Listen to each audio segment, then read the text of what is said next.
UN ព្រមានចំចំបើអ៊ីស្រាអែលប្រើច្បាប់ប្រហារជីវិតលើជនជាតិប៉ាឡេស្ទីន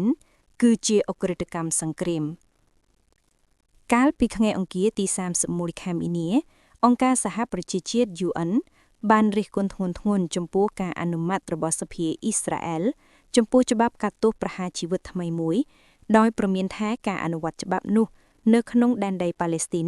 គឺនឹងស្មើទៅនឹងការប្រព្រឹត្តអក្រិតកម្មសង្គ្រាមនេះបើតាមការចេញផ្សាយដោយទីភ្នាក់ងារព័ត៌មាន AFP ក្រមច្បាប់ថ្មីដែលអនុម័តដោយសភាអ៊ីស្រាអែលកាលពីថ្ងៃច័ន្ទជនជាតិប៉ាឡេស្ទីនរស់នៅក្នុងតំបន់ West Bank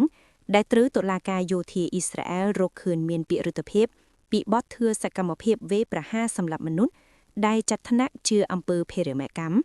និងប្រឈមមុខការផ្ដន្ទាទោសប្រហារជីវិតដោយស្វ័យប្រវត្តិ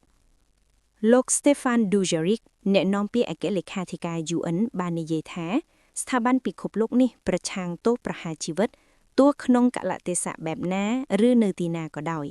ហើយលក្ខណៈរើសរៀងរបស់ច្បាប់នេះធ្វើឲ្យវាមានភាពខុសត្រូវជាពិសេសហេតុដូច្នេះលោកសំណូមពរឲ្យរដ្ឋាភិបាលអ៊ីស្រាអែល